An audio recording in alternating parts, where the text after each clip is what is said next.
Pessoal, ó, depois se tu quiser fazer essa questão com mais calma, só de baixar as últimas provas da UFRGS, tu vai bater o olho nela e vai lembrar aquela, tá? Porque o desenho dela é bem característico. Em um laboratório de física experimental, um ímã é deixado cair verticalmente através de um solenoide longo, feito de um fio de cobre esmaltado, tendo pequena resistência ômica, em cujas extremidades temos conectado o galvanômetro G. A situação está ilustrada a seguir. Está aqui, ó. Então o ímã está caindo desse jeito, com o campo magnético apontando para dentro da solenoide, né? Então eu já consigo perceber que o campo para dentro da solenoide está aumentando, né? À medida que o ímã cai. Concorda comigo? O que é o galvanômetro mesmo? É um amperímetro que mede pequenas correntes, um amperímetro de precisão. 01. A presença do solenoide não afeta o movimento de queda do ímã. Peraí. O fato de a solenoide estar ali vai gerar o que nela quando o ímã começar a cair? Corrente elétrica, porque a variação do fluxo magnético induz uma corrente elétrica. Essa corrente elétrica induzida vai gerar um campo magnético, não vai? Que vai se opor ou vai se aproximar? Vai se opor ao fluxo, não é isso? O menos da lei de Lenz mostra que vai se opor. Quando esse campo magnético tentar se opor a esse campo, vai ou não vai travar a queda do ímã? Vai, né? Vai travar um pouco, vai reduzir a queda do ímã, porque o campo magnético que vai ser gerado vai se opor àquele ali. Não entendi, professor. Vamos de novo então. O campo magnético é do norte para o sul, não é? Está apontando para baixo. Vamos, essa solenoidezinha aqui, essa parte está virada para vocês, tá? E aquela parte está no fundo do quadro, assim, ó. Tudo bem para vocês? Essa parte está aqui na frente, aquela dobrinha lá está lá no fundo. Só para tu visualizar espacialmente a solenoide. Fica difícil para visualizar? Essa na frente e aquela lá no fundo? Tá vendo? Ó, essa parte está passando por cima da outra, né? Beleza? Vou até marcar a parte que está passando por cima ali em laranja, ó, passando por cima, indo lá para trás, tá bom? O fluxo magnético para baixo está aumentando ou diminuindo com a queda do ímã? Aumentando. A lei de Lenz diz que a corrente induzida vai querer aumentar ainda mais? Não, né? Vai querer diminuir. O amigo já colocou os dedos no sentido oposto do aumento, certo? Se eu pegar esse fiozinho laranja, com os dedos entre eles, ó, né, por dentro da solenoide, olha o meu dedão para onde que vai dar? Para a direita, né? Quer dizer que a corrente induzida naquela partezinha ali tem esse caminho, não é isso? Beleza? Pode falar, nego. Eu posso falar que o estado natural que ela reage contra é com o ímã parado. O ímã na posição inicial. Se o ímã estiver parado, não vai ter corrente. Aí ela não reage, na verdade. Esse é o estado natural que ela vai se opor. É isso? Pode, na verdade é o seguinte, ó. Ela vai se opor dessa situação para a próxima. Quando o ímã se aproximou, o campo aumentou. Ela vai querer diminuir. É bem isso mesmo. Galera, pensa comigo. Se uma espira dessa aqui está com corrente para lá, tu concorda que as linhas de campo vão apontar para cima? Quer dizer que ela está gerando um polo norte aqui em cima e um polo sul ali embaixo. Os opostos, os iguais, esse ímã vai ser repelido pela corrente induzida gerada. Ou seja, a presença da solenoide vai atrapalhar na queda do ímã. Até porque, gente, se não houvesse essa resistência, gerar energia elétrica não ia custar nada. Tu bota um ímã lá para oscilar em cima de uma solenoide, ele vai ficar oscilando para sempre, se não tivesse, né, uma força sendo gerada no sentido oposto, né? Ou seja, quanto mais rápido tu fizer o ímã cair, mais difícil vai ser empurrar para baixo, porque maior vai ser o campo magnético no sentido oposto, induzido. Então, voltando, a presença do solenoide não afeta o movimento de queda do ímã. Afeta sim, falso. 02. Com o movimento do ímã, surge uma força eletromotriz induzida nas espiras do solenoide e o galvanômetro indica a passagem de corrente elétrica. A queda do ímã vai produzir um campo magnético constante ou variável na solenoide? Variável porque ele está se aproximando e quanto mais próximo, mais intenso. Quando o campo é variável, induz corrente elétrica. Vai ter corrente elétrica? Vai. E se estivesse parado? Parado não, mas no caso está caindo, vai, é isso aí. Ao atravessar o solenoide, o ímã fica sob a ação de uma força magnética que se opõe ao seu movimento, o que aumenta o tempo que esse ímã passa para atravessar o solenoide. Se na chegada não queria deixar entrar, depois que tivesse atravessado o solenoide e começar a se afastar, não vai querer deixar ir, porque porque sempre se opõe, não é isso? Vamos fazer a análise do que ocorreria na descida? Vamos ver?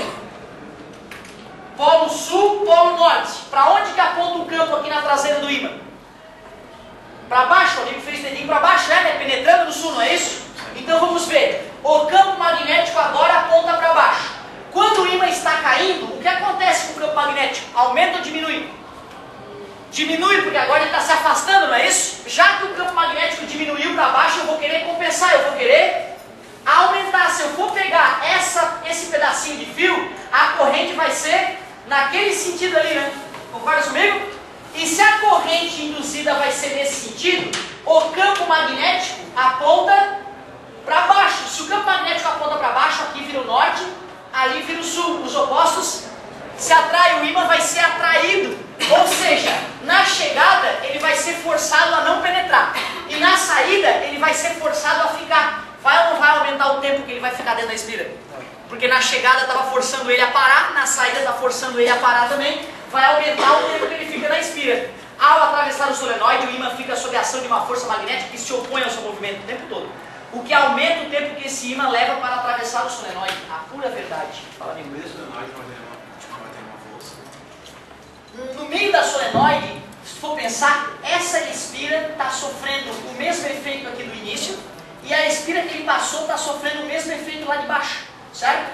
Acontece que essas correntes apontam para lados opostos. Então, na hora que ela estiver lá no meio do solenoide, naquele momento a corrente vai se inverter. Então, naquele momento, instantâneo vai ser zero. Por um pequeno, curto espaço de tempo. Parabéns, Carol. Depois, 0,8. Ao atravessar o solenoide, o ímã fica sujeito a uma força magnética que se adiciona à força-peso, diminuindo o tempo que o ímã leva para atravessar o solenoide. Acabamos de ver, utilizando a lei de Lenz, que é sempre se opondo, certo? Foi sempre se opondo. Falso.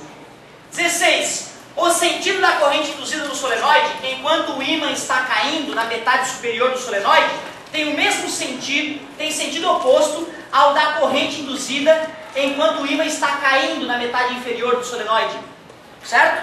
Essa aí, só pelo fato de as espiras ali de repente estarem confusas, vamos até fazer um último teste.